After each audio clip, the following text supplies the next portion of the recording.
एक बार एक भिक्षु नागसेन को सम्राट मिलिंद ने निमंत्रण दिया और कहा कि तुम दरबार में आओ। ऐसा निमंत्रण देकर के दूत को उसके यहाँ भेजा। तो जो राजदूत गया निमंत्रण देने, उसने नागसेन को कहा, भिक्षु नागसेन, आपको बुलाया है सम्राट मिलिंद ने, मैं निमंत्रण देने आया हूं।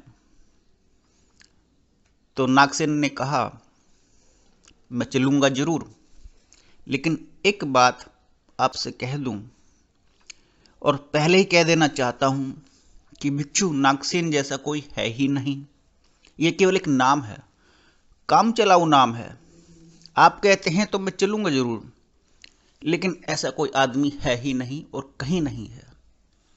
ऐसा जाकर के आप सम्राट से कह देना। राजदूत ने जाकर के सम्राट को कह दिया कि बड़ा अजीब आदमी है, बड़ा अजीब संदेशा भेजा है आपके लिए।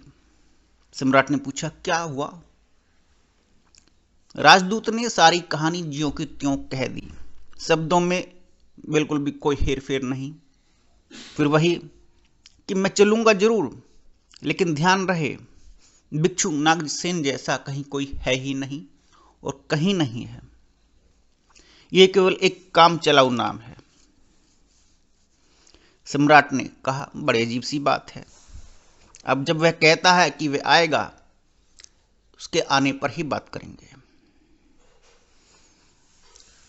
वो समय भी आ गया जब भिक्षु नागसेन सम्राट के पास आया। नागसेन रथ पर बैठ करके आया। सम्राट ने उसका द्वार पर स्वागत किया और भिक्षु नागसेन, हम आपका स्वागत करते हैं, सम्राट ने कहा। तो भिक्षुक हंसने लगा। उसने कहा, स्वागत स्वीकार करता हूं, लेकिन स्मरण रहे भिक्षुक नागसेन जैसा कहीं कोई है ही नहीं। सम्राट कहने लगे, बड़ी पहेलियों की सी बात करते हैं आप। अगर कहीं आप हैं ही नहीं तो कौन आया है यहां? कौन स्वीकार कर रहा है स्वागत को और कौन दे रहा है उत्तर को?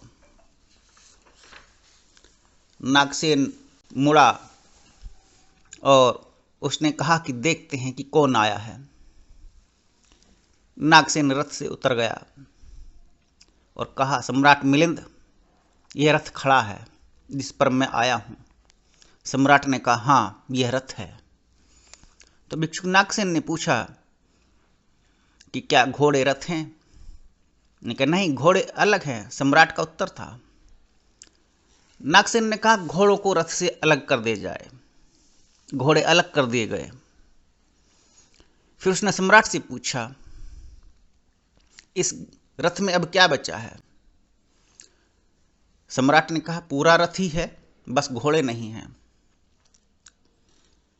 नागसेन ने कहा, घोड़ों में से काठी उतार दी जाए और रथ में से आगे के डंडे हटा दिए जाएं। नागसेन ने फिर सम्राट से पूछा, क्या ये काठी रथ हैं? सम्राट का उत्तर हमेशा हर बार नहीं रहता। जो डंडे रथ से अलग किए गए।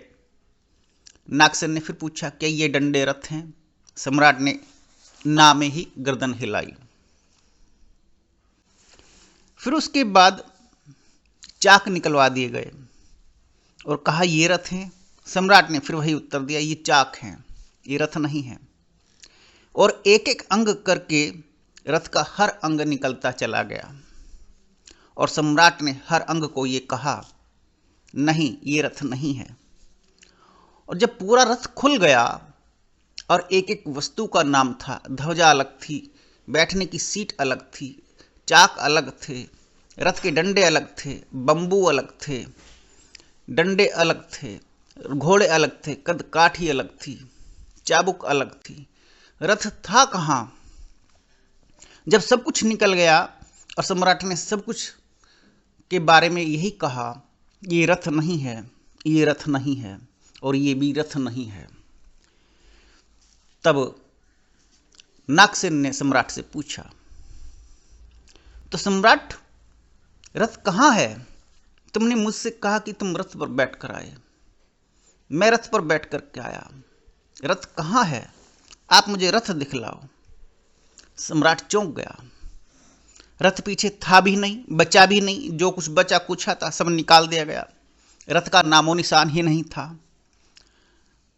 तो भिक्षुक कहने लगा, समझिए आप, रथ एक जोड़ था। रथ कुछ चीजों का समूह था, संग्रह मात्र था।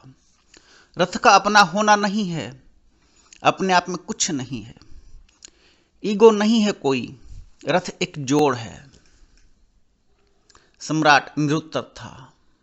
अब उसको समझ में आ गया कि जो सामने नागसेन आया है, जो काम चलाऊ नाम जिसने उसने अपना कहा, वो केवल काम चलाऊ नाम नहीं, वह दूसरा बुद्ध का स्वरूप है, जो स्वयं को जान चुका, अपने आप को समझ चुका। लेकिन ये कहानी ये आशय बताती है, ओशो जितनी भी कहानी कहता है वो ध्यान को व्याख्यायित परिभाषित करने के लिए कहता है। और इस कहानी का तात्पर्य यही है कि जब आप ध्यान में उतरते हैं, जब अपने आप को आप संसार से अलग करते जाते हैं, एक एक विषय वस्तु, एक एक पल, एक एक विचार, एक एक क्षण को छोड़ते जाते हैं, तब अंत में जो कुछ बचता है वही ध्यान है। वहाँ शून्य बचता है, इसीलिए शून्य को ध्यान कहते हैं। हालांकि शून्य भी ध्यान नहीं है, ध्यान शून्य से भी कहीं कई गुना और ऊपर है। एकमात्र एग्जाम्पल है ये कहानी कि ध्यान क्या है। ध्यान एक प्याज की तरह है। जैसे आप प्याज कहते हैं, छिलकों का एक समूह है प्याज। एक एक छिलका अलग करते जाइए, अंत में आप पाएंगे प्याज कहीं है ही नहीं। प्याज के अंदर से कुछ निकला ही नहीं। प्याज खाली थी, बिल्कुल वैसे ही आप खाली हो। आपकी जो स्वाभाविक अवस्था है वह पूर्ण रूपेणतम खाली है और उसी में परमात्मा बसता है।